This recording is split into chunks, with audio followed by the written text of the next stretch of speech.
사상교회 식구님들, 지금부터 광고가 시작됩니다. 집중해서 들어주세요. 교회 소식입니다. 예배에 참석하신 분들과 인터넷으로 예배에 참여하신 분들을 환영합니다. 모임 안내입니다. 정기당회가 오늘 오후 예배 후 회의실에서, 장립집사회 원래회가 오늘 오후 2시 고등부실 구장막실에서, 권사회 원래회가 오늘 오전 2부 예배 후 은혜홀에서 있습니다. 성찬식 안내입니다. 6월 1일 주일 오전 1, 2부 예배 시에 성찬식이 있습니다. 사모하는 마음으로 기도로 준비하시기 바랍니다. 금요 기도의 안내입니다. 5월 30일 금요일 저녁 9시 은혜홀에서 청년부 이음부가 함께하는 프레이온 기도의 불씨를 다시 살린다 기도회로 모입니다. 청년부에서 경배와 찬양을 준비합니다. 교회 식구 여러분의 많은 참석을 부탁드립니다. 장립집사회 부부 초청 음악회 안내입니다. 6월 1일 주일 오후 예배 후 새가족실에서 있으며 대상은 장립집사회 부부와 참석을 원하시는 모든 식구님들입니다. 많이 참석하셔서 하나님께 영광 올려드리시고 은혜의 시간 되시기 바랍니다. 학습 세례 일정 안내입니다. 학습 세례 문답이 6월 22일 주일 오후 2시 회의실에서, 학습 세례식이 6월 29일 주일 오전 1, 2부 예배 시에 있습니다. 해당되시는 분들은 기도로 준비하시기 바랍니다. 교우 소식입니다. 이번 소식입니다. 1-1구역 김순복 집사 신장림 경희병원에, 5-3구역 김명인 은퇴집사 구서동 서울지온 정형외과에, 5-4구역 이무진 은퇴집사 해운대 부민병원에, 6-3구역 홍숙녀 집사 덕천동 부민병원에, 10-1구역 우화자 명예집사 주례 좋은 삼선병원에, 13-5구역 김영근 성도 주례 좋은 삼선병원에 입원하였습니다. 입원하신 분들의 빠른 회복과 퇴원을 위해서 기도해 주시기 바랍니다. VIP 새가족을 환영합니다. 지난주일 등록하신 새가족들입니다.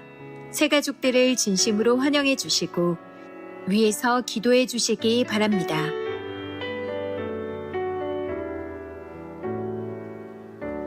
사상교회 식구님들, 예배에 집중할 수 있도록 지금 각자의 휴대폰을 점검하셔서 전원을 꺼주시거나 진동으로 설정해 주시기 바랍니다. 이 시간 경건한 마음과 몸가짐으로 하나님께서 기뻐 받으시는 예배 되도록 최선을 다하시고, 하나님께 드리는 예배와 선포되는 말씀을 통해 큰 은혜 받으시기 바랍니다. 할렐루야.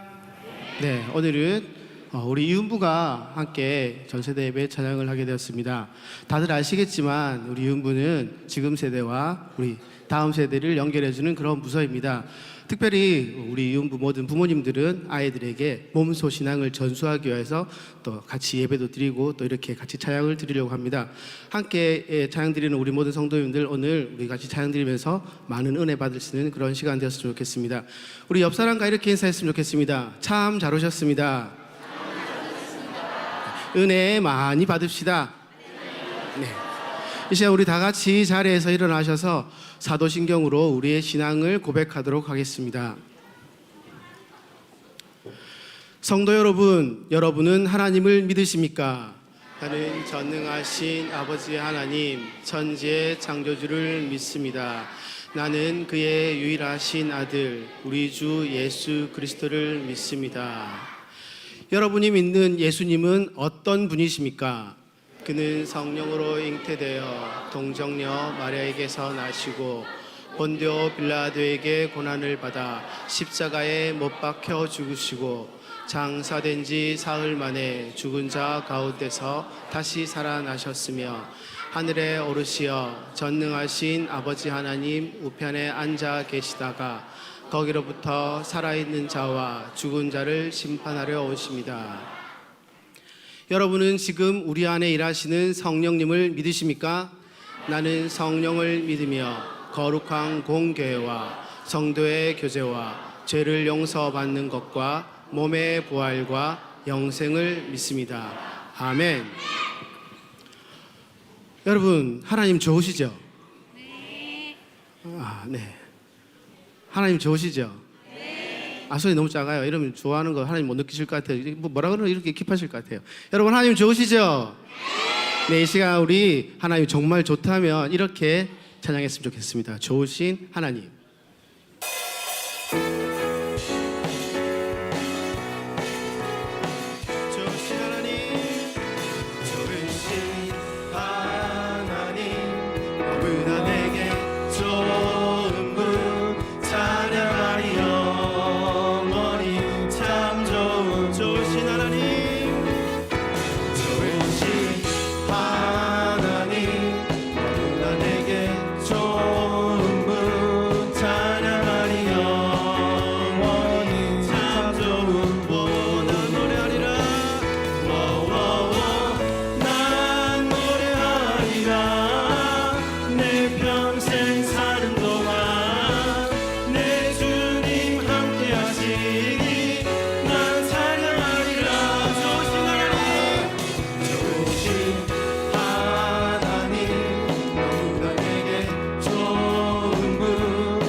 주를 찬양 높은 곳을 향해 주를 찬양 모든 만물들은 주를 찬양하라 왕의 왕 되신 예수 다스리시는 예수 생명 있음을 찬양해 할렐루야 주를 찬양 할렐루야 주를 찬양 할렐루야 주를 찬양 생명 있음을 찬양해 할렐루야 주를 찬양 할렐루야 주를 찬양 생명 있음을 찬양해 할렐루야. 예, 율동곡이 나오는데 율동을 안 들으니까 조금 어색하죠? 그렇죠? 네, 그럴 것 같아요. 그래서 제가 준비했습니다. 이 시간 우리 다 같이 자리에서 일어나셔서 몸 찬양으로 같이 찬양 드리겠습니다.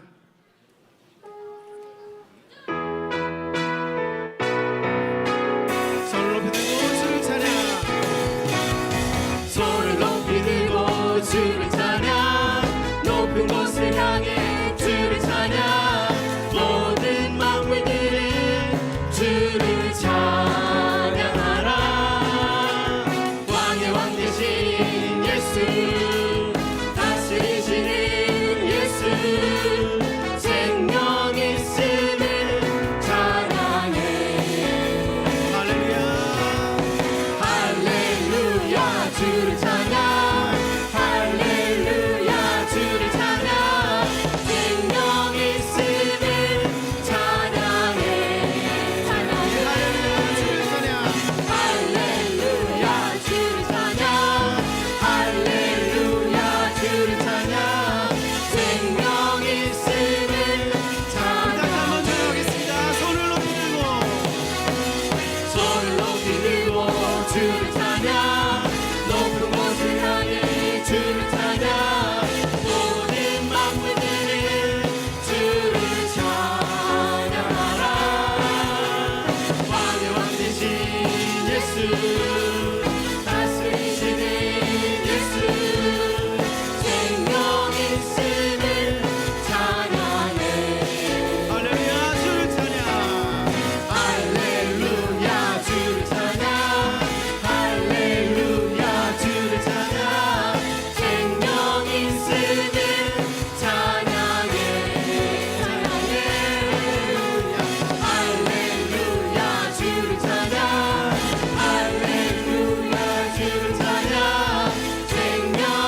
몸 되신 예수 그리스도께서 우리 가운데 그리고 내 안에 계심을 믿으십니까?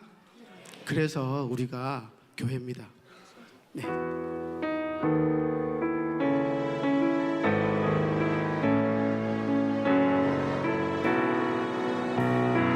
우리는 주의 움직이는 교회.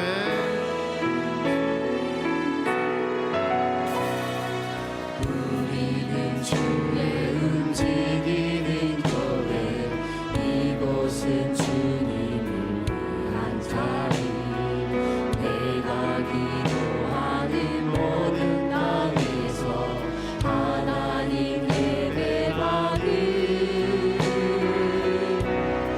나를 고대하네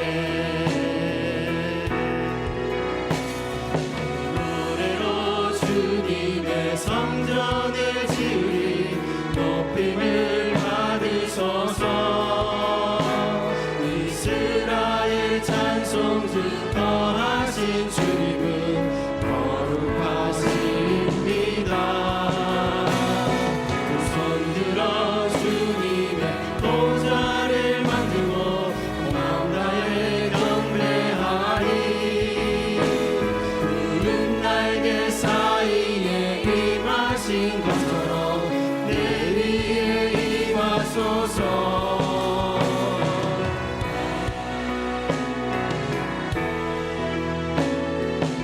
우리는 주의 움직이는 교회. 우리는 주의 움직이는 교회 이곳은 주님을 위한 자리 내가 기도하는 모든 땅 위에서 하나님 예배받은 나를 고대하네 노래로 주님의 성전을 지으리 높임을 받으소서 이스라엘 찬송 증거하신 주님은 거룩하십니다 손들어 주님의 보좌를 만들고 만다에 경배하리 푸른 날개 사이에 임하신 것처럼 내 위에 임하소서 하나님 우리가 여기에 하나님 우리가 이곳에 서니 이 땅을 치유하소서 하나님 우리가 어디에 있든지 주를 높이리다 만들어 주님을 송축할지어다 그 말 아래 입맞추라 영원한 통치자 주 예수 그리스도 그는 위대하신 왕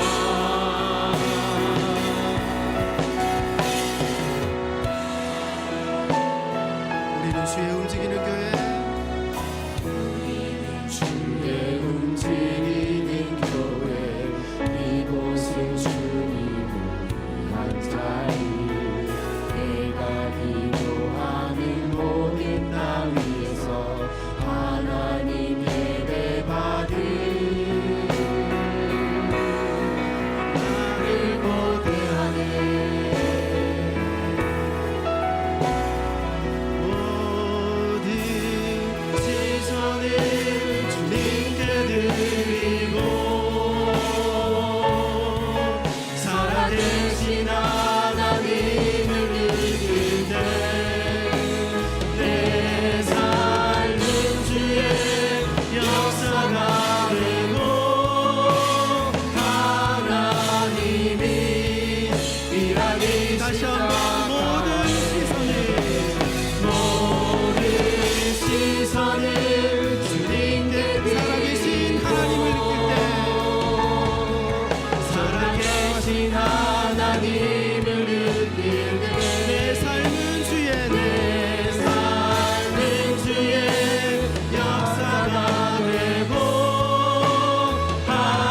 하나님이 일하기 시작 모든 시선이 모든 시선을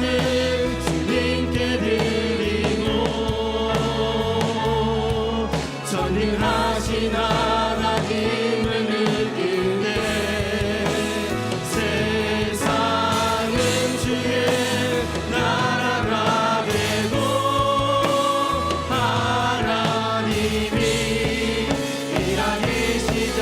예배합니다. 예배합니다. 찬양합니다. 주님만 날 다스리소서.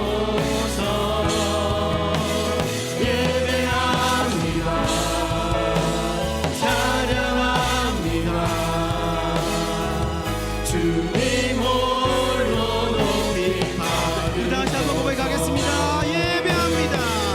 예배합니다. 찬양합니다. 주님만 날 다스리소서. 예배합니다. 찬양합니다.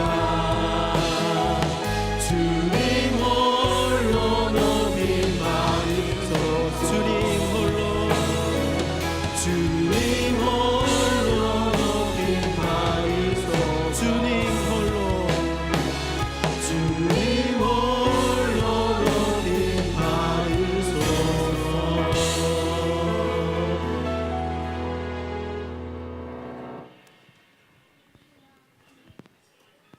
기도드리겠습니다. 사랑과 은혜가 풍성하신 하나님 아버지, 오늘 이 귀한 주말 아침 저희를 예배의 자리로 불러주시고 주님의 은혜를 다시 누릴 수 있도록 인도해 주셔서 감사합니다. 한 주간을 살아가며 저희는 때로 지치고 넘어지기도 했습니다. 작은 일에도 쉽게 낙심하고 하나님보다 세상의 것들을 먼저 바라본 적도 많았습니다. 그럼에도 불구하고 저희를 외면하지 않으시고 늘 변함없는 사랑으로 품어주시는 주님께 감사드립니다. 이 시간 저희의 마음을 주님 앞에 겸손히 내려놓습니다. 지은 죄와 부족함을 고백하오니 용서해 주시고 다시 한번 주님의 말씀과 은혜로 저희를 새롭게 하여 주시옵소서. 특별히 저희 교회가 기도하며 준비하고 있는 비정강 건축을 주님 손에 올려드립니다. 이 사역이 사람의 계획이 아니라 하나님의 뜻 안에서 이루어지게 하시고 과정 하나하나 가운데 주님의 지혜와 공급하심이 충만하게 하여 주옵소서. 비정관이 다음 세대를 위한 믿음의 터전이 되게 하시며 이 공간을 통해 수많은 생명이 주님을 만나고 변화되게 하소서. 오늘 드리는 예배 가운데 주님의 임재가 가득하게 하시고 찬양과 기도를 통해 저희의 마음이 주님께 온전히 향하게 하여 주세요. 말씀을 전하시는 목사님께 지혜와 능력을 더하셔서 그 말씀이 저희 각 사람의 삶 속에 살아 역사하게 하소서. 하나님, 저희는 아직 앞날에 대해 많은 고민과 불안이 있습니다. 공부, 진로, 친구관계, 가정의 문제까지 무겁게 느껴지는 일들이 많지만 그 가운데에서도 주님을 의지하며 걸어갈 수 있는 믿음을 허락하여 주세요. 눈앞의 현실만 보지 않고 하나님의 뜻과 계획을 바라보며 나아가는 저희가 되게 하여 주세요. 오늘 이 예배를 통해 저희가 주님과 더욱 가까워지고 세상 속에서 빛과 소금의 역할을 감당할 수 있는 믿음의 사람으로 자라가게 하소서. 감사드리며 살아계신 예수 그리스도의 이름으로 기도드립니다. 아멘.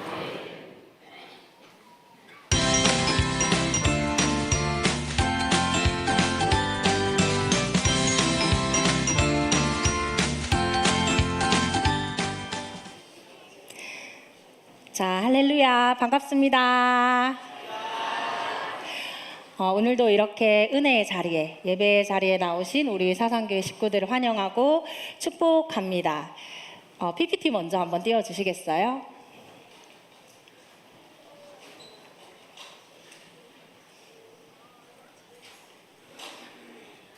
네, 조금 기다려주시기 바랍니다.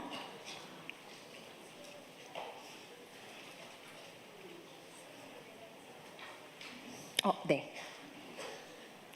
오늘은 전도사님이 먼저 질문을 하나 하고 시작하려고 합니다. 여러분, 그리고 우리 주일학교 친구들 오늘 다 씻고 오셨나요? 아니요가 들린 것 같은데 씻고 왔어요. 맞아. 자, 그러면 하나만 더 물어볼게요. 오늘 씻었으니까 우리 내일은 안 씻어도 되죠? 아, 이거 아니오가 많아요. 그쵸? 말도 안 되는 소리예요. 우리는 매일매일 깨끗함을 유지하기 위해서 씻어요. 그렇죠? 왜냐하면 씻지 않으면, 하루라도 씻지 않으면 우리 머리에는 기름이 끼고 또 몸에서는 좋지 않은 냄새가 날 거예요. 그런데 우리 몸뿐만 아니라 우리 영혼도 깨끗함을 받아야 합니다. 오늘은 우리 몸뿐만 아니라 오늘의 말씀은 하나님이 깨끗하게 하셨어요라는 제목으로 말씀을 나눠보겠습니다. 우리 본문 말씀 함께 읽고 시작하겠습니다. 레위기 16장 30절 말씀입니다. 시작. 이날에 너희를 위하여 속죄하여 너희를 정결하게 하리니 너희의 모든 죄에서 너희가 여호와 앞에 정결하리라. 아멘. 우리 지난 시간에 성막에 대해서 배웠어요. 지금 보이는 곳이 성막인데요. 성막은 쉽게 말하면 이동하는 교회다라고 생각할 수 있어요. 왜냐하면 지금 이스라엘 백성은 출애굽해서 광야에서 가나안 땅까지 계속 이동을 하는 중이기 때문에 하나님께서는 움직이는 교회인 성막을 만들라고 말씀을 하셨어요. 성막의 구조는 다음과 같습니다. 먼저 앞쪽에 보이는 공간은 성막들이고요. 그리고 뒤쪽 성소고, 그 다음에 맨 안쪽 공간이 지성소입니다. 자, 이 중에 지금 빨간색으로 표시된 지성소가 성막 전체에서 가장 중요한 곳이에요. 이곳이 왜 중요하냐면요, 하나님은 바로 이곳 지성소에 계시겠다라고 말씀하셨기 때문이에요. 날이다라고 생각하면 됩니다. 자, 그렇다면 이 대속죄일은 과연 어떻게 지켰을까요? 대속죄일은 먼저 유대인의 달력으로 7월 10일에 있어요. 우리가 지키는 태양력으로는 9월에서 10월 사이에 위치해 있습니다. 대속죄일에는 5가지 동물이 필요한데요. 먼저 수송아지 1마리, 그리고 숫양 2마리, 숫염소 2마리가 필요합니다. 그리고 대속죄일에는요, 정결하게 받을 순서도 있는데요. 제일 먼저는 백성의 대표인 대제사장이 하나님 앞에서 죄 씻음을 받아야 돼요. 그 다음은 순서가 조금 모호하긴 한데요, 온 이스라엘 백성과 성막 전체, 그리고 성막 기구들이 하나님 앞에서 대청소를 하는 날입니다. 먼저 대제사장의 죄용서법에 대해서 한번 보겠습니다. 대제사장은 대속죄일에 수송아지 1마리와 수양 1마리를 준비합니다. 그리고 먼저 자신이 준비한 수송아지를 죄용서를 위한 제물로 하나님께 드려요. 그리고 수양은요, 번제단에서 하나님께 불태워서 번제로 올려드립니다. 그리고 아까 죽인 그 수송아지의 피를 가지고 이제 드디어 하나님이 계신 지성소로 향하는데, 지성소에 들어가기 전에 2가지 먼저 확인해야 할 것이 있어요. 첫 번째는요, 먼저 대제사장은 평소에 입는 이런 화려한 예복을 입지 않아요. 이 대속죄일에는 겸손하고, 그리고 자기 자신을 드러내지 않으며 정결함을 표하는 이런 새하얀 세마포 예복을 입어야 했어요. 그리고 지성소에 들어가기 전에 대제사장은 먼저 아까 동물을 불태워드린 그 번제단에서 불을 조금 가지고, 그리고 향기가 올라가는 분향단에서 향을 조금 가지고 지성소로 먼저 향해야 됐어요. 자, 이제 드디어 지성소 앞이에요. 자, 그런데 이 지성소 안에 하나님은 과연 어디에 계실까요? 자, 들어가 봅시다. 이곳은 드디어 지성소 안이에요. 하나님이 계신 곳이죠. 지금 앞에 보시는 이 금상자는요, 언약궤라고 부르는 상자예요. 언약궤 뚜껑에는요, 그룹 천사가 이렇게 있죠. 근데 그룹 2천사가 날개를 맞대고 있는 모습이 보이십니까? 그룹 천사가 날개를 맞대고 있는 그 사이 공간은 속죄소라고 불러요. 또는 은혜의 자리라고도 부르는데, 하나님께서는 바로 이 그룹 천사 날개 사이, 여기에 임재한다고 말씀하셨어요. 대제사장은 지성소에 들어올 때 절대 정면으로 들어와서는 안 돼요. 왜냐하면 하나님이 계신 그 속죄소를 정면으로 봤다가는 죄가 있는 인간은 바로 즉시 죽임 당하기 때문이에요. 그래서 아까 분향단에서 향기와 그리고 번제단에서 불을 가지고 왔죠. 언약궤 앞에다가 대제사장은 그 아까 가져온 향기를 내려놓고 연기를 막 피워요. 그리고 나서 하나님이 계신 그 속죄소를 분향단의 향기로 감쌉니다. 이렇게 속죄소가 연기로 가득하게 되면 이제서야 대제사장은 아까 가지고 온 그 소송아지의 피를 하나님이 계신 곳 속죄소 동쪽에 한번 뿌리고, 그리고 속죄소 앞쪽에 7번 뿌려요. 그런데 이 7이라는 숫자가 이스라엘에서는 완전함을 뜻하는 숫자입니다. 대제사장은 이로써 하나님께 죄 씻음을 받게 되었어요. 자, 그 다음은 이제 백성의 죄용서법입니다. 대제사장이 이렇게 죄용서를 받고 나면 백성들은 대제사장에게 염소 2마리 그리고 수양 1마리를 줘요. 자, 그런데 여기서 중요한 것, 이 대속죄일에는요, 백성은 절대 성막 안에 들어와서는 안 돼요. 백성은 성막 밖에서 하루 종일 금식하며 하나님께 회개의 기도해야 돼요. 하나님께 죄 씻음 받는 이 예배의 모든 과정은 대제사장이 대속죄일에 혼자서 시행합니다. 그리고 백성에게서 아까 받은 그 수량은 아까와 똑같은 방법으로 번제단으로 하나님께 불태워 드려요. 그리고 아까 염소 2마리가 있었죠. 대제사장은 이 염소 2마리를 앞에 두고 제비를 뽑습니다. 그리고 첫 번째 제비를 뽑아가지고 1마리는 하나님께 바치는 염소로, 그리고 나머지 1마리는 내보내는 염소로 지정을 해줘요. 내보내는 염소 잠시 두고요, 이 대제사장은 하나님께 바치는 염소를 하나님께 죄용서를 위해서 드리고, 그리고 이번에는 염소의 피를 가지고 지성소로 향해요. 그리고 아까와 같은 방법으로 이번에는 숫염소의 피를 속죄소 동쪽에 한번 뿌리고 속죄소 앞쪽에 7번 뿌립니다. 그리고 지성소에서 나오면 바로 분향단이 있고요. 그리고 아까 동물을 태워드린 그 번제단, 그곳에는 4뿔이 있어요. 보시다시피 이 4뿔에다가 숫염소의 피와 수송아지의 피를 대제사장은 발라요. 이렇게 함으로써 성막 전체가 피로 정결하게 되고, 그리고 성막 전체의 물건도 죄 씻음을 받게 되어요. 그리고 아까 남아있는 염소가 있었죠. 이 염소는 사실은 특별한 이름이 있습니다. 우리 같이 한번 읽어봅시다. 시작. 아사셀 염소. 네, 아사셀은요, 내보내다라는 뜻이 있어요. 대제사장은 백성 앞에서 이 아사셀 염소 위에 2손을 얹어요. 그리고는 하나님 앞에서 백성의 모든 죄를 고백합니다. 염소 위에 대제사장이 2손을 올리고 백성의 모든 죄를 이렇게 고백하는 이 행동은요, 이렇게 함으로써 이스라엘 백성의 모든 죄가 이제 염소에게 뒤집어 씌워져요. 자, 여러분, 이스라엘 모든 백성의 죄가 이제 어디로 갔습니까? 맞아요. 저 아사셀 염소에게로 갔어요. 자, 그리고 지금 끈을 든 저 사람, 미리 정해둔 저 사람이 아사셀 염소를 이제 끌고 광야 머나먼 곳, 다시 돌아올 수 없는 곳으로 아사셀 염소를 끌고 가요. 백성은요, 자신의 모든 죄를 뒤집어 쓴 저 아사셀 염소가 떠나는 것을 보면서 자신들의 죄가 사라지는 것을 눈으로 봅니다. 그리고 저 아사셀 염소는요, 광야 아주 머나먼 곳에, 다시 돌아올 수 없는 곳에 버려져요.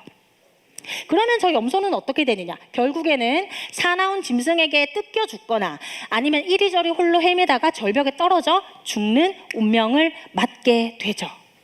하나님은 이것을 통해서 이스라엘 백성 가운데에서 죄를 없애시고 다시는 이스라엘 백성의 죄를 기억하지 않는다라는 뜻을 가지고 있습니다. 자, 이제 이스라엘 백성은 모든 죄에서 씻음을 받고 새롭게 한 해를 시작할 수 있게 되었습니다. 와, 너무 기쁜데요. 하지만 안타까운 소식이 있어요. 대속죄일은 이스라엘 백성의 죄를 영원히 깨끗하게 하지는 못했어요. 이스라엘 백성은 다시 죄를 지었고요, 매일매일 다시 하나님께 죄 용서를 위한 동물로 하나님께 동물의 피를 흘리며 죄 용서를 구해야 됐어요. 그리고 1년에 한 번씩은 다시 온 백성이 하나님께 죄 씻음을 받는 그 과정을 계속 반복을 해야 됐어요. 하지만 여러분, 지금 우리는 더 이상 동물로 하나님께 예배드리지 않죠. 그렇죠. 오늘 동물 한 마리도 없잖아요. 그렇죠. 더 이상 우리는 동물의 피를 흘리며 하나님께 죄 용서해 주세요라고 구하지 않아요. 그거는 바로 아사셀 염소처럼 모든 백성의 죄를 뒤집어 쓰시고 십자가 위에서 피 흘려 죽으신 예수 그리스도 덕분입니다. 우리 히브리서의 말씀을 함께 읽어보겠습니다. 시작. 그러므로 예수도 자기 피로써 백성을 거룩하게 하려고 성문 밖에서 고난을 받으셨느니라. 아멘. 아사셀 염소는 이스라엘 모든 백성의 죄를 뒤집어 쓰고 성막 밖으로 끌려나가 결국에는 피 흘려 죽게 되었죠. 이것처럼 예수 그리스도는 모든 백성의 죄를 뒤집어 쓰고 예루살렘 성문 밖으로 끌려나가서 십자가 위에서 피 흘려 죽임을 당하게 되었어요. 이 예수님의 피 흘림은요, 예수님은 완전한 제물이시고 그리고 예수님의 피 흘림으로 인하여 그를 믿는 모든 자는 단번에 영원히 용서받게 됩니다. 할렐루야. 이 예수님을 믿는 자는요, 더 이상 매일매일 예수님께 동물을 죽임으로 죄 용서를 구하지 않아도 돼요. 이 일을 해결하신 예수 그리스도께 감사하는 우리 식구들이 되기를 바랍니다. 예수님께서는 우리의 죄가 주홍같이 붉을지라도 새하얗게 눈과 같이 희게 하시며 그리고 우리의 죄가 동이서에서 먼 것 같이 다시는 기억하지 않는다라고 하셨어요. 우리의 죄를 단번에 그리고 영원히 해결하신 이 예수 그리스도를 믿음으로 하나님의 보좌 앞에 이제는 담대히 나아가는 우리 사상교회 식구들 되기를 바랍니다. 아멘.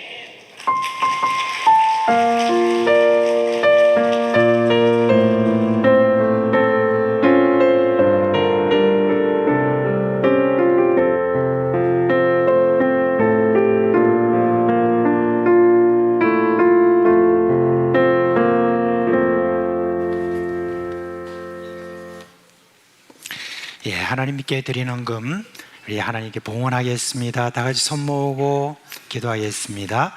하나님 아버지, 지난 한 주간도 우리를 지켜주시고 성령으로 인도해 주신 것 감사를 드립니다. 이 시간 저희들이 예배하며 하나님께 헌금을 드리오니 이 헌금을 받아주시고 축복하시고 이 헌금이 가는 곳곳마다 하나님의 영광이 드러나게 하여 주시옵소서. 사랑하는 우리 사상교회 모든 식구들에게 복의 복을 더하여 주시옵소서. 영육간에 강건하게 하여 주옵시고 근심 없게 하여 주옵시고 저들을 통하여서 온 세상에 많은 사람들이 예수를 아는 그와 같은 은혜가 있게 하여 주시옵소서. 특별히 우리 어린 식구들 어릴 때부터 지혜와 성령으로 충만하게 하여 주옵시고 저들을 통하여서 땅 끝에 있는 한 사람이라도 예수 그리스도를 아는 그와 같은 은혜가 있게 하여 주시옵소서. 감사하며 예수님의 이름으로 기도합니다. 아멘.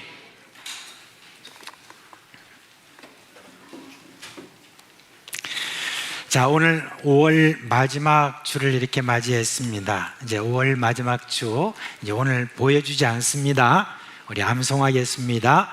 시작. 마태복음 4장 19절 말씀하시되 나를 따라오라. 내가 너희를 사람을 낚는 어부가 되게 하리라 하시니. 마태복음 4장 19절 말씀. 아멘. 네, 잘하셨어요. 자, 우리 유치부 초등 1, 2부 다 자리에서 일어나시겠습니다. 네. 자, 목사님 축복 기도하겠습니다. 손 모으고. 네. 우리 주 예수 그리스도의 은혜와 하나님 아버지의 그 크신 사랑하심과 성령이 우리 가운데 계시면서 크게 일하시는 그 모든 역사가 우리 사랑하는 어린 식구들 머리 위에 영원토록 함께 있을지어다. 아멘. 이 시간 사랑하는 자녀가 나갈 때 마구 축복하며 보내도록 하겠습니다. 초등 2부 먼저 진행하도록 하겠습니다. 주님 널 항상 인도하시리. 메마른 땅에서도 너를 만족시키리. 너는 물된 농상 같겠고 마르지 않는 샘 같으리.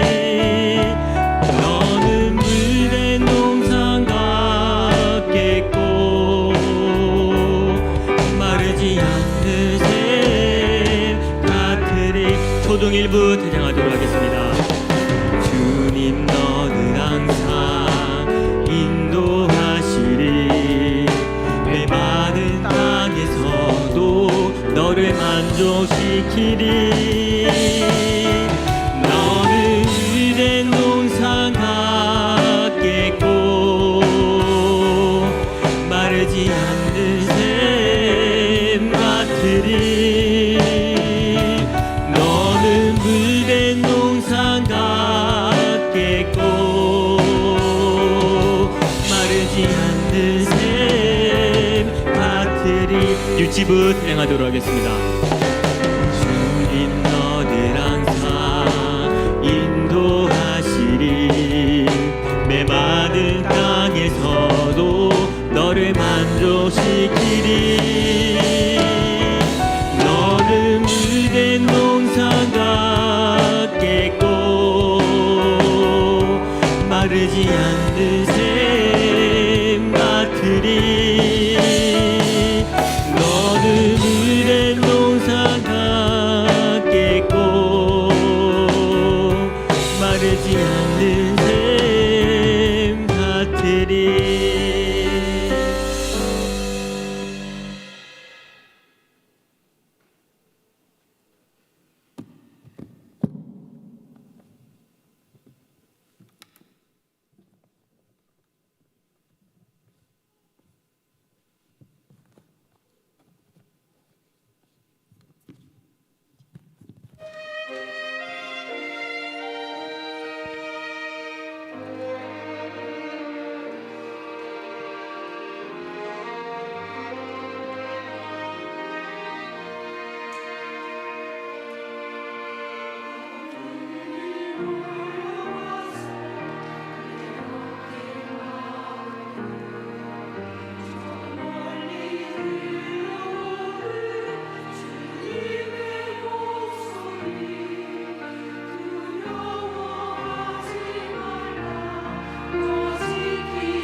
오늘 설교할 본문의 말씀은 사도행전 13장 1절부터 3절에 있는 말씀입니다. 사도행전 13장 1절로 3절에 있는 말씀입니다. 이 말씀을 함께 읽도록 하겠습니다. 안디옥 교회에 선지자들과 교사들이 있으니 곧 바나바와 니게르라는 시몬과 구레네 사람 루기오와 분봉왕 헤롯의 젖동생 마나행과 및 사울이라. 주를 섬겨 금식할 때 성령이 이르시되 내가 불러 시키는 일을 위하여 바나바와 사울을 따로 세우라 하시니 이에 금식하며 기도하고 두 사람에게 안수하여 보내니라. 아멘. 여러분께 먼저 하나 질문을 드리도록 하겠습니다. 여러분의 평생의 과업은 무엇이라고 생각을 하십니까? 여러분 평생에 좀 애쓰고 힘쓰고 목표로 하는 그런 과업은 여러분 뭐라고 혹시 생각하고 계십니까? 직접 답 안 하셔도 되는데, 그러면 이제 한 가지 더 묻겠습니다. 교회가 가져야 될 영원한 과업은 뭐라고 생각하십니까? 저는 그거는 전도와 선교라고 그렇게 생각을 합니다. 이 사도행전의 그 내용은 바로 그것을 우리에게 참 잘 말해주고 있습니다. 우리 개인이 가져야 될 평생의 과업이나 또한 교회가 가져야 될 가장 중요한 목적이고 또한 애를 쓰고 힘써야 될 그 일은 전도와 바로 선교입니다. 왜냐하면 예수님께서 그렇게 우리에게 명령하셨기 때문에 그렇죠. 우리가 많이 암송했던 마태복음 28장 18절에서 20절에 있는 그 말씀에 보면 너희는 가서 모든 민족을 제자로 삼아 아버지와 아들과 성령의 이름으로 세례를 베풀고 내가 너에게 분부한 모든 것을 가르쳐 지키게 하라. 그렇게 분명하게 말씀하셨기 때문에 예수 그리스도를 나의 구주로 모신 모든 그리스도인에게 있어서는 이것이 내 평생의 과업이고 교회의 모든 과업이다라고 하는 거 우리가 잊어서는 안 됩니다. 이 사도행전은 뭐라고 이야기하냐면 성령행전이라고 그렇게 이야기합니다.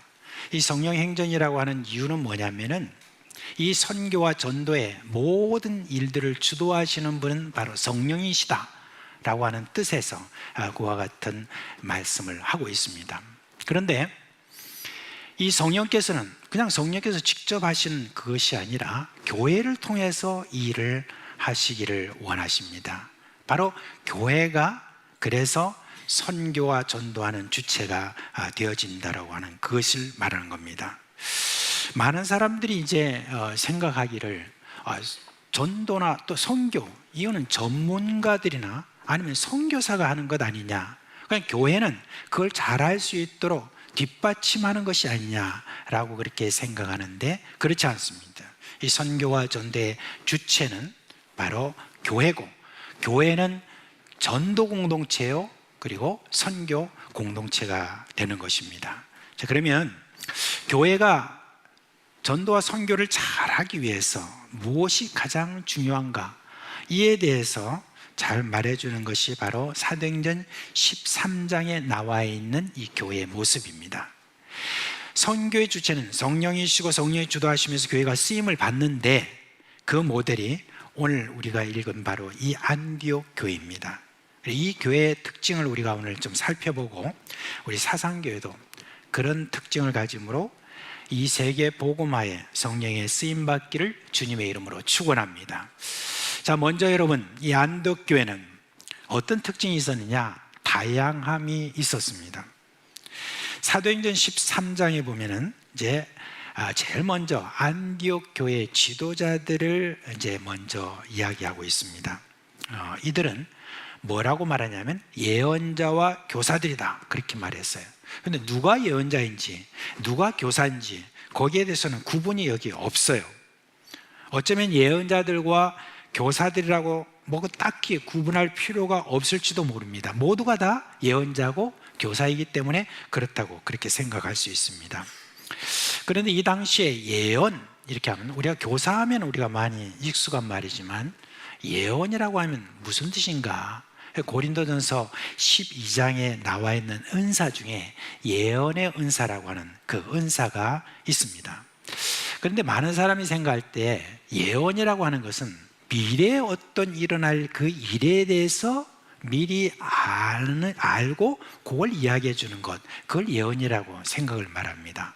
그런데 여러분 그렇지 않습니다.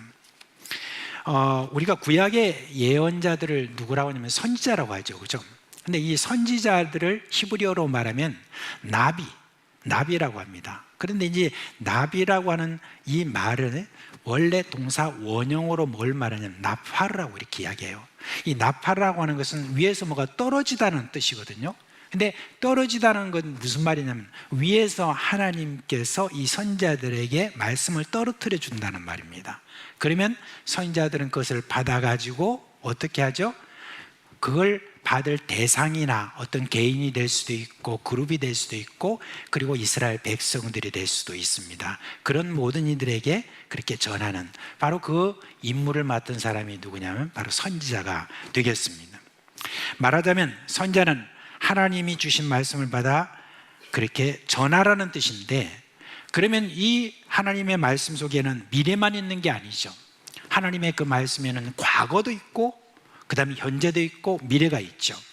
주로 이제 하나님께서는 과거에 너희가 어떠했고 지금이 너희가 어떠했는데 이게 바로 하나님의 말씀이 맞냐 안 맞느냐 하는 모든 것들을 평가하시고, 그리고 난 다음에 그에 대한 미래의 하나님의 계획을 말하는 것, 바로 이게 뭐냐면 선지자가 하는 일이죠. 이 은사는 신약 시대에도 계속해서 계승되어 가지고 예언자는 뭘 하는 사람이냐? 성령께서 말씀하신 것을 받아 그 말씀을 받을 당사자나 회중에게 전하는 그런 일을 하게 되는 것입니다. 그러므로 여기 소개하는 이 분들은 다 예언자인 동시에 회중을 가르치는 교사들이었다라고 그렇게 생각하시면 됩니다. 자, 이분들을 보니까 예루살렘에서 오신 바나바라고 하는 분이 계시죠. 그리고 우리가 참 많이 익숙한 분이 계십니다. 보통 바울이라고 하는데 여기서는 그때 이름이 사울이었습니다. 사울이라는 그 분이 이제 소개되고 있습니다. 근데 우리에겐 전혀 익숙하지 않은 한 세 분이 여기 지금 소개가 되고 있습니다. 먼저 니게르라는 시몬이죠. 근데 니게르라는 것은 무슨 뜻이냐면 검다 이런 뜻입니다. 그러면 여기 이게 영어로 바뀌면 니그로 이렇게 합니다. 흑인을 말하는 겁니다. 말하자면 여기에 있는 시몬은 뭐냐면 그 당시에 이제 흑인으로서 거기에서 지금 안디옥의 지도자로 있었다는 말인데, 아마 이분은 주로 그 당시에 문화적으로 볼 때 노예로 잡혀온 그런 분이다라고 생각을 합니다. 사회적으로 보면 낮고 천한 그런 노예 신분에 있었던 사람이 지금 이 안디옥 교회의 지도자로 있었다라고 하는 그런 뜻이 되겠습니다. 그 다음으로 나오는 사람이 구레네 사람 루기오라고 이렇게 이야기합니다. 이분 역시 좀 분명하지는 않지만 안디옥 출신이 아니라는 것을 말하기 위해서 이렇게 구레네에서 온 사람이다 라고 이렇게 소개를 하고 있습니다. 그리고 이제 마지막으로 보면 마나엔이 나오죠. 이 마나엔은 뭐라고 소개하냐? 분봉왕 헤롯의 젖동생이다 그렇게 이야기합니다. 근데 여러분, 분봉왕 헤롯이다 라고 이렇게 하면은 예수 그리스도께서 태어날 당시에 그 헤롯 왕은 하는 다른 사람이 헤롯 왕의 아들이죠. 이 아들인데 당시에 이렇게 분봉왕 헤롯이라고 했던 말은 뭐냐면 안티파스를 가리켜서, 헤롯 안티파스를 가리켜서 그렇게 분봉왕 헤롯이다라고 그렇게 한 겁니다. 근데 이 안티파스라는 사람은요 참 성질도 고약하고 그래 아주 못된 사람이죠. 이 사람이 자기 동생 빌립이라는 그 동생의 아내를 자기가 취했습니다. 취한 그것 때문에 세례 요한이 그걸 가지고 저를 꾸짖었습니다. 꾸짖으니까 바로 이 세례 요한을 붙잡아서 감옥에 거기다 가두고, 그리고 어떤 때가 되어가지고 어떻게 됐습니까? 이 세례 요한을 죽인 그런 사람이 바로 이 안티파스라고 하는 이 사람입니다. 그런데 여기서 지금 그 분봉왕 헤롯의 젖동생 마나인이라고 그랬죠. 이 젖동생이라는 말은 뭐냐면은 바로 이제 자기에게 젖을 먹인 유모죠. 유모의 아들이다라는 그런 뜻입니다. 말하자면 헤롯 안티파스에게 젖을 먹인 유모의 자기 친아들이라고 하는 그런 뜻이 되겠습니다. 그러니까 이제 보통 어디에서 살았겠습니까? 궁중에서 살았고, 그러니 자기는 뭐 그렇게 큰 높은 신분은 아니지만 궁중에서 나는 그런 여러 음식을 먹고 같이 자란 그런 사람이라 해서 나름대로 큰 신분은 아니지만 궁중에서 함께하는 세력이 좀 있는 사람이 아니겠는가 하는 그런 생각입니다. 이처럼 안디옥 교회 초창기 그 지도자들의 구성은 다 안디옥 거기 출신이라기보다는 외부의 사람들이었고, 또한 신분도 이런 게 다양한 것을 우리가 볼 수가 있습니다. 이들 중에 가장 중요한 위치에 있다라고 하는 분은 누굴까요? 보니까 보통 순서를 따지죠. 바나바라고 하는 그런 분입니다. 그리고 바울이라고 하는 이 사울은 제일 마지막에 언급된 것으로 봐서 다른 분들에 비해서 좀 연륜이 좀 적은 축에 들어간다, 그렇게 말할 수가 있습니다. 이런 다양한 배경을 한 분들이 교회 지도자로 함께 사역했는데, 사회적으로 평가해 볼 때에 아주 낮은 계층부터 시작해서 높은 계층까지, 그리고 배움, 그런 학력의 그런 배움도 좀 제각각이었다라고 하는 것을 알 수가 있습니다. 여러분, 하나님이 쓰시는 교회, 어떤 교회냐? 그런 교회가 부한 사람, 그리고 권세가 많은 사람, 이런 사람이 많이 모여있는 그런 교회가 아닙니다. 교회에 그런 사람들이 많으면 겉보기에는 참 크고 뭔가 큰 일들을 하는 것 같아도 속을 들여다보면 사실 하나님이 쓰시는 그 열매가 별로 보이지 않는 경우가 참 많습니다. 서울에 있는 어떤 한 큰 교회가 있습니다. 그 교회는요, 국회의원도 많고요, 법조인도 많고요, 그리고 자산가도 굉장히 많습니다.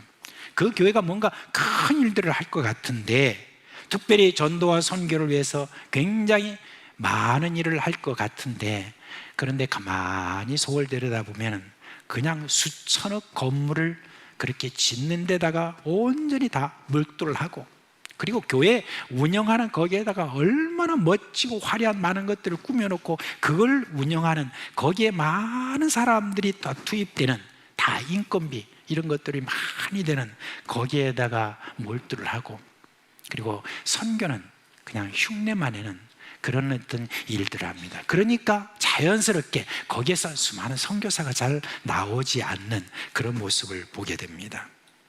반면에요, 별 유력한 사람이 없다고 해도 성령의 쓰심에 합당한 귀한 공동체가 있습니다. 참 감사하게도 우리나라에는 그런 교회들이 참 적지는 않은 것 같아요. 얼마나 참 감사한지 모릅니다. 그런데 그 중에서 가장 모델적인 교회라고 하면은 어떤 교회냐? 전주 안디옥 교회라고 하는 저 교회입니다. 이 교회는요, 설립 때부터 교회의 존재 목적은 선교다 라고 하는 여기에다가 분명히 하고, 예산의 무려 90%를 선교에 쓰겠다라고 하는 그런 목표를 정했다고 합니다. 그리고 반면에 교회 건물과 운영에 있어서는 돈 한 푼이라도 아끼려고 굉장히 노력하는 그런 교회였습니다. 그래서 전주 안디옥 교회는요, 방금 여기 말씀드렸던 저 지금 그 건물의 모습 있잖아요. 그 모습을, 저게 뭐 같아요? 옛날에 미군이 막사로 썼던 컨센트 건물 있잖아요. 그 컨센트 그 건물 그걸 갖다가 고스란히 가져와가지고 그렇게 해가지고 저걸로 지은 그런 이제 예배당인데, 저기서 오랫동안 예배를 드렸고, 지금은 좀 이제 건물이 좀 다른 곳이지만 그렇게 했습니다. 그래서 사람들이 이 교회를 가리켜서 뭐라고 하는지 아세요? 깡통교회다라고 그렇게 했다고 합니다. 정말 예배당에 그 흔한 기름난로 하나 놓지 않고 화목난로를 놨대요. 화목난로라는 건 뭐냐면 나무를 떼가지고 이렇게 하는 난로 있잖아요. 그걸 오랫동안 그렇게 유지했었습니다. 그렇게 하면서 화목도 뭐 어때 사가지고 하는 게 아니라 주변에 교인들이 쭉쭉 다니다 나무나 뭐 이렇게 가구 부러진 게 있으면 그거 이제 가져와가지고 그렇게 가지고 교회에다 쌓아놓고 그걸 가지고 이렇게 오랫동안 뗐다고 그렇게 이야기를 했습니다. 그 흔한 에어컨 하나 여러분 오랫동안 놓지 않고 그 뜨거운 여름에도 선풍기로 그리고 견뎌냈다 그렇게 합니다. 그럼 주일학교부터 시작해서 청년부까지 예산을 아예 세우지를 않았습니다. 그냥 주일학교에서 청년부까지는 자기들 스스로 다 해결을 그렇게 하고, 그리고 뭐 청년들이 무슨 선교 여행을 간다 뭐 이렇게 하면 그냥 알아서 해 하고 전부 다 자기들이 알아서 하는 그와 같은 일을 했다고 합니다. 그렇게 해가지고 그렇게 하나하나 아껴가지고 한 모은 그런 모든 돈으로 선교를 했는데, 여러분 얼마나 많은 돈을 선교에 헌신했겠는가 하는 것을 우리가 헤아려 볼 수 있습니다. 근데 여러분 돈도 돈이지만 지금까지 이 전주 안디옥 교회가 선교에 가장 크게 기여한 것이 뭔지 아십니까?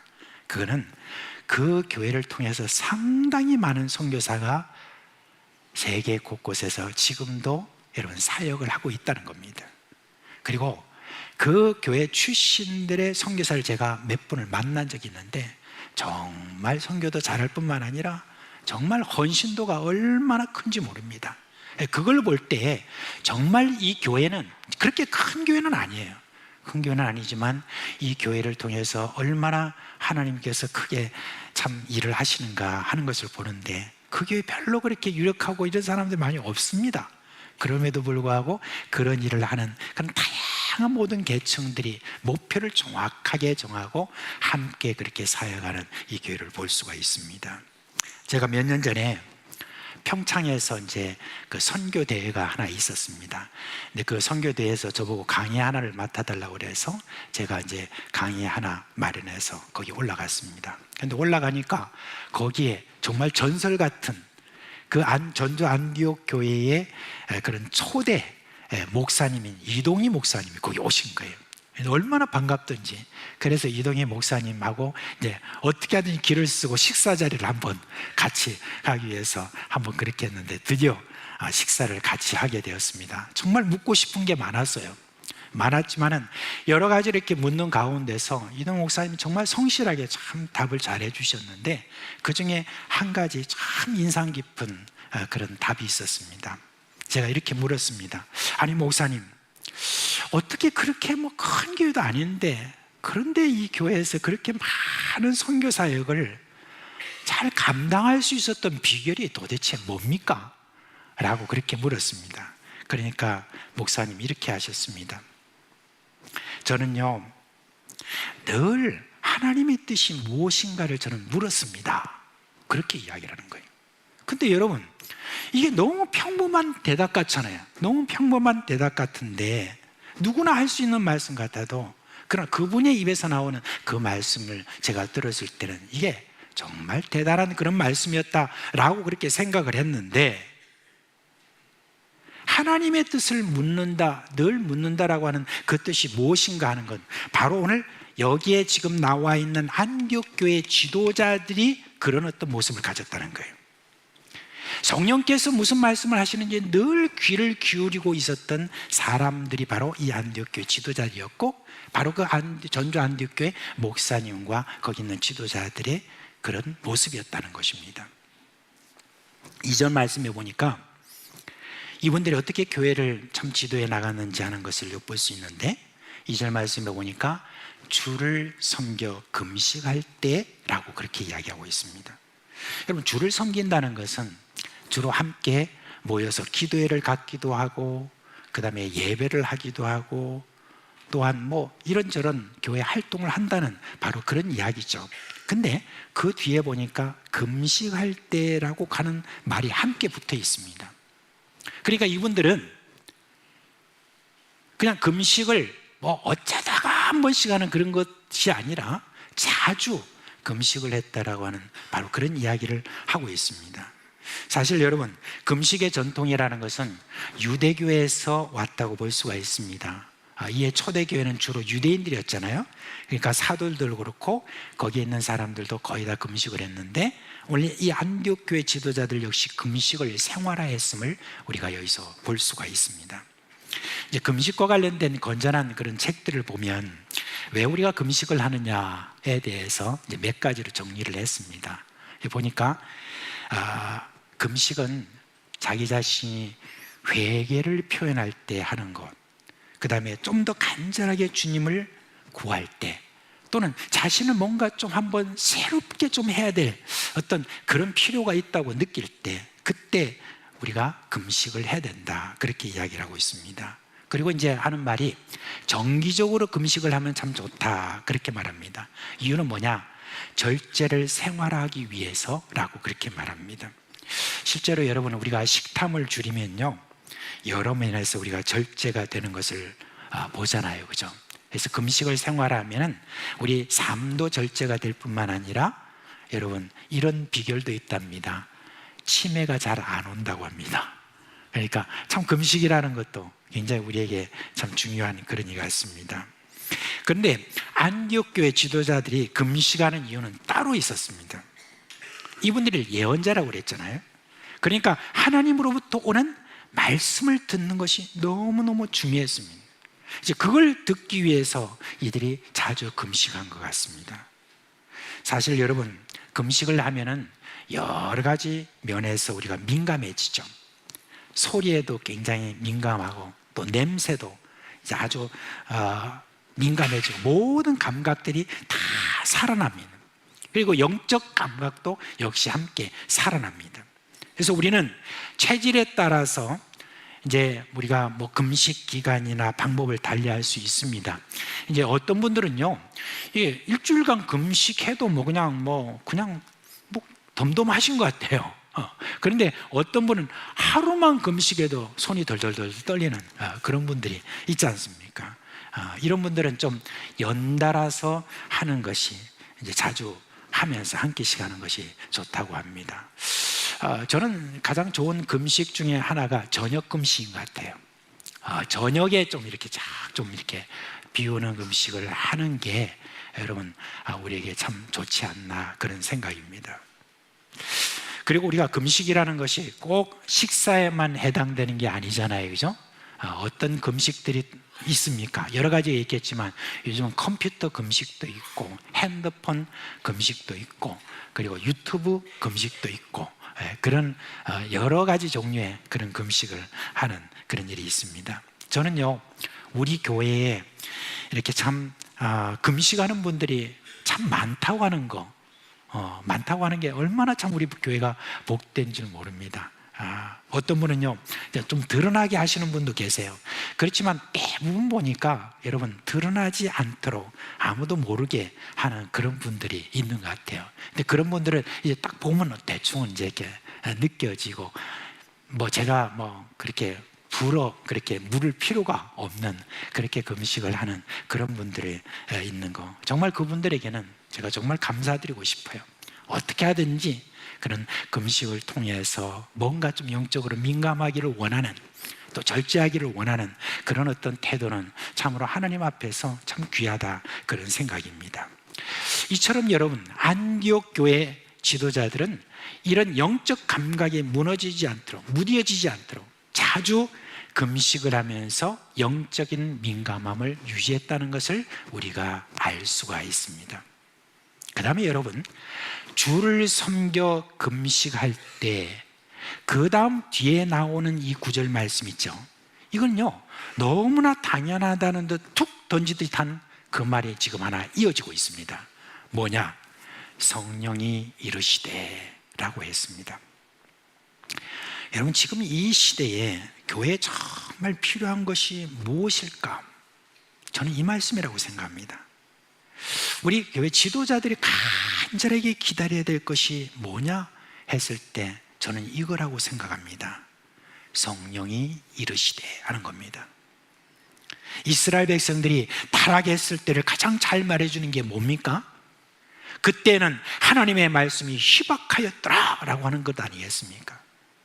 이것은 하나님이 말씀하고 싶지 않다는 그런 말도 되고요, 그리고 하나님이 말씀하셔도 알아듣는 귀가 없었다는 그런 말도 되지 않겠습니까? 성령이 이르시되, 이게 사라진 시대는요, 사람들이 방황하고 쾌락을 사랑하고 사랑이 사라지고 서로 다투고 거짓이 난무하며 사람들이 고통하는 그런 시대가 되는 것이죠. 한국교회 위기다라고 그렇게 말들을 많이 하는데 바로 그 위기는 뭐냐?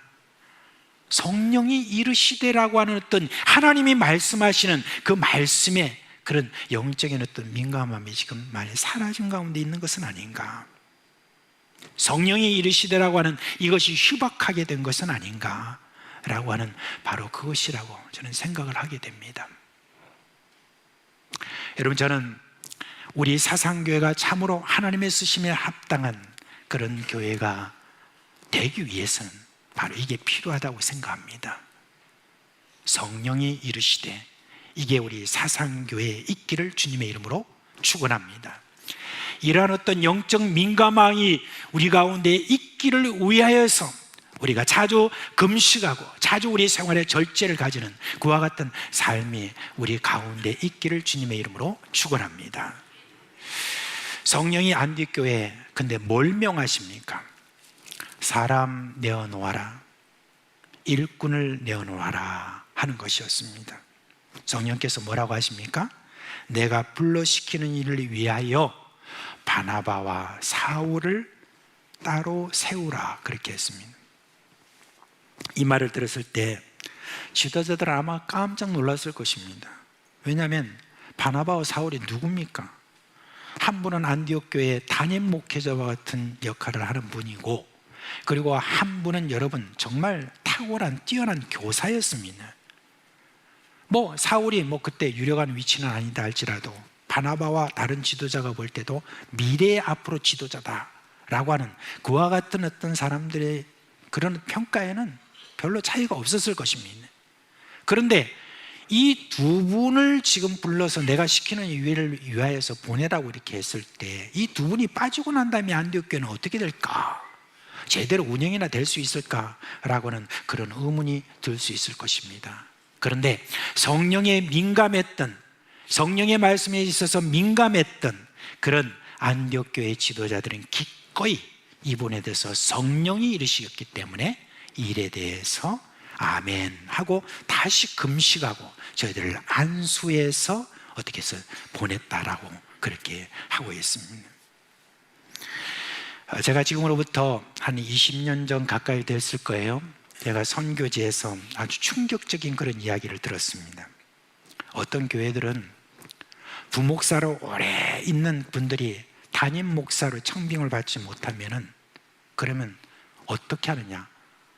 그분을 갖다가 선교사로 가라. 그러면 우리가 당신에 대해서 이렇게 우리가 후원을 하마 라고 하는 그런 일들이 주로 서울에 있는 교회들 중심으로 막 유행한다는 그런 이야기를 들었습니다. 근데 이게 말이 되나?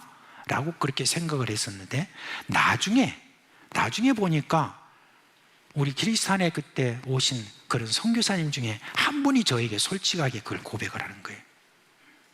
내가 다니면서 청빙 받지 못하니까 그냥 교회에서 나한테 제안하기를 그냥 선교사 하나 가세요. 선교사 하나 가세요. 라고 그렇게 하므로 자기가 오게 되면서 정말 그때 참 마음이 너무 힘들었다. 그렇게 하면서 왔는데 그분이 그렇게 솔직하게 고백한 그러므로서 용기가 있잖아요. 근데 그분은 이제 저한테 겸손하게 선교를 어떻게 하면 됩니까? 다시 배우고 싶습니다. 하는 그런 어떤 이야기를 하셔서 너무 제가 참 귀한 거예요. 그래서 그분을 제가 함께 깊이 교제하면서 그분이 참 사역을 참 잘하시고 지금도 거기서 사역을 하고 계시는 분입니다.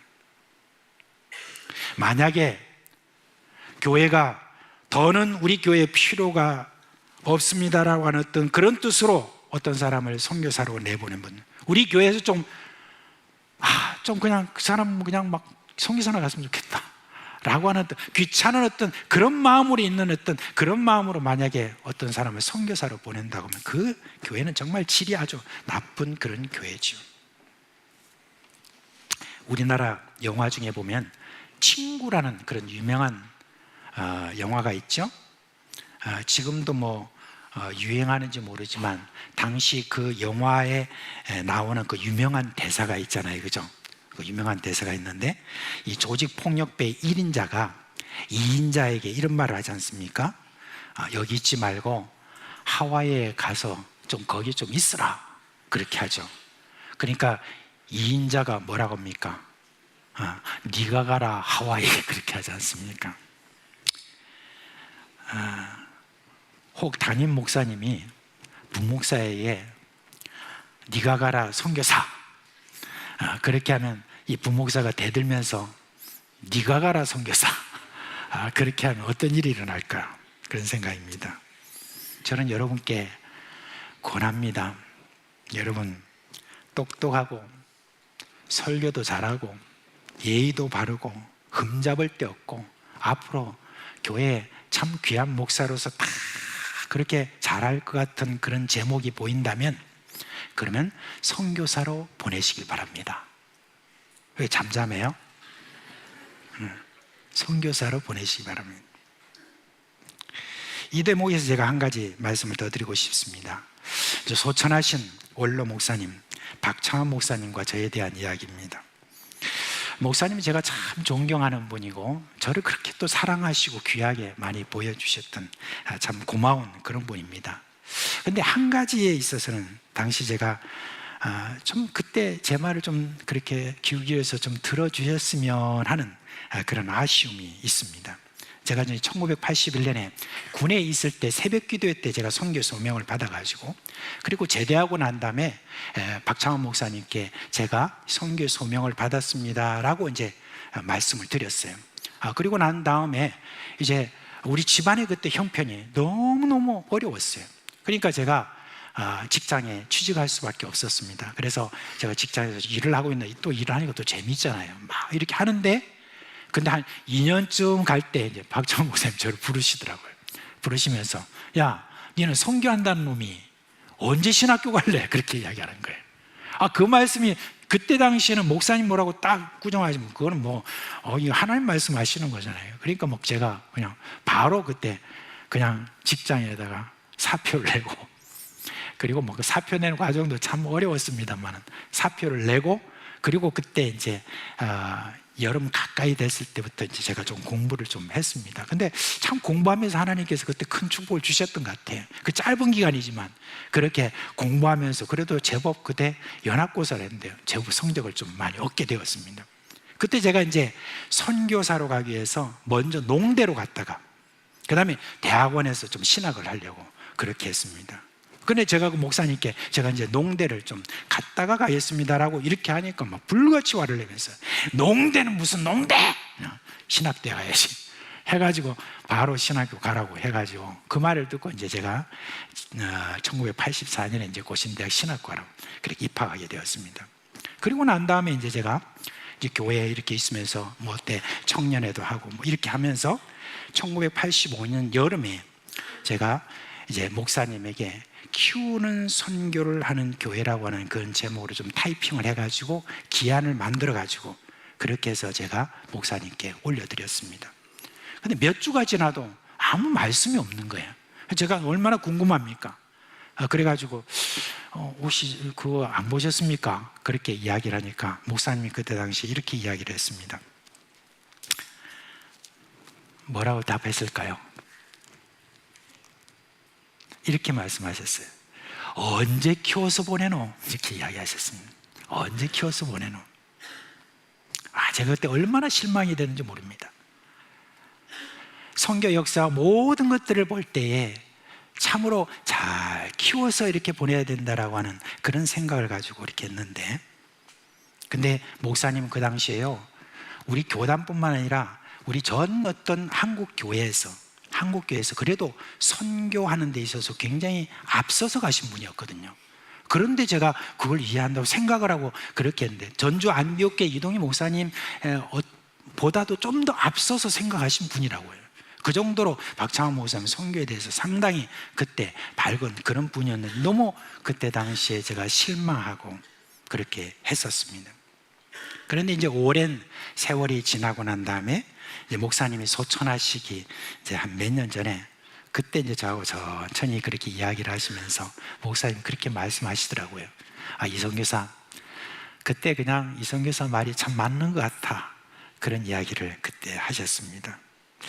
지금 여러분 우리 한국교회 교인 수가 참 줄어들고 있습니다. 특히 젊은 세대의 감소세는 가파르죠.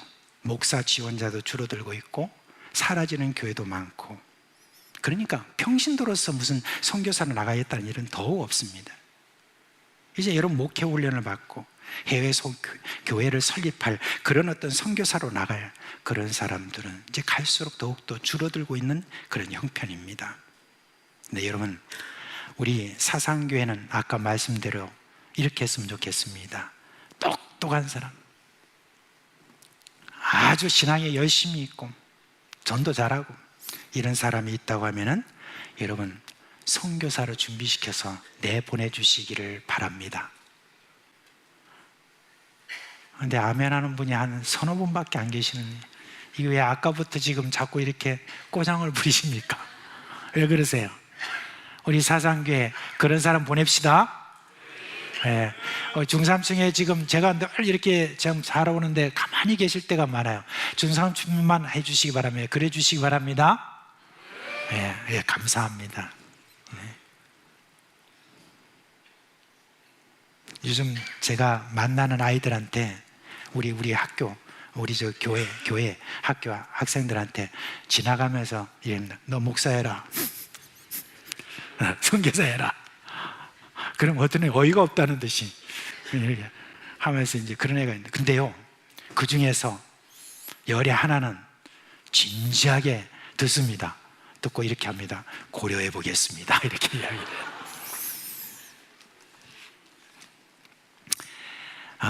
우리 교회에서 네가 가라 하와이 같은 그런 어떤 말을 해도 그래도 참 그게 잘 통하는 어떤 참 그런 교회가 참 그런 분위기가 됐으면 좋겠다 하는 생각입니다.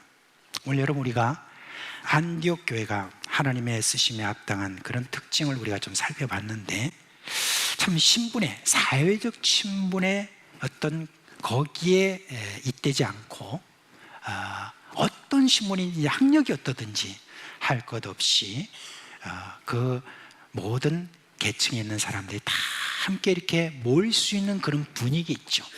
이런 어떤 분위기가 그렇게 형성되어 있는 안디옥 교회, 그뿐만 아니라 또한 성령의 음성에 민감하도록 늘 절제하고 금식을 생활하고 하는 이런 지도자들이 있는 교회, 그리고 또한 참 뛰어난 그런 사람을 선교의 일꾼으로 기꺼이 내놓을 수 있는 어떤 그런 교회의 그런 분위기, 이런 분위기였다는 거 오늘 여기에서 우리가 배우게 되었습니다.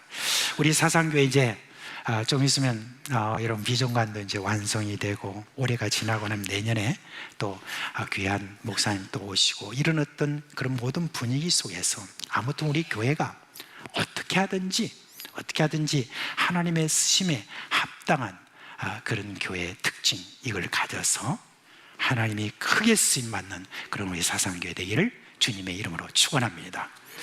이제 다 자리에서 일어나시겠습니다.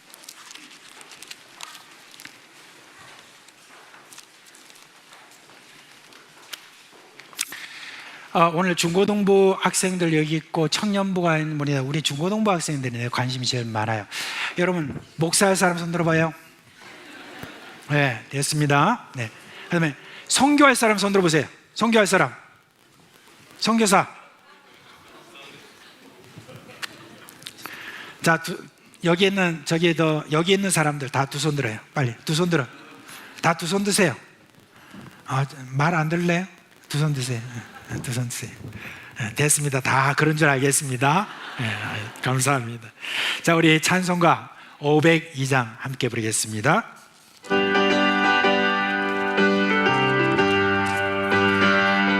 박수 치면서 하겠습니다.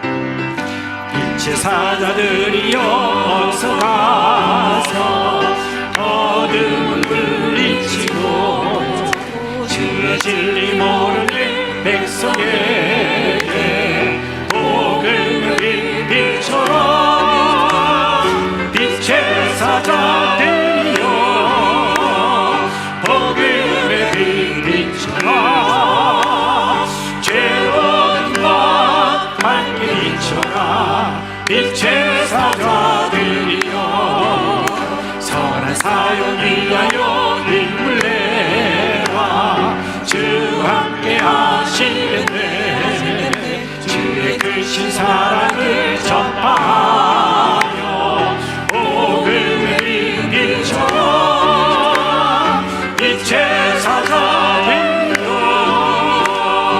복음의 빛처럼 죄로운 밤 밝게 비춰라 빛의 사자들이여 주님 부탁하신 말 순종하여 이 진리 전파하라 산으로 꿈을 건너 힘을 다해 복음의 빛처럼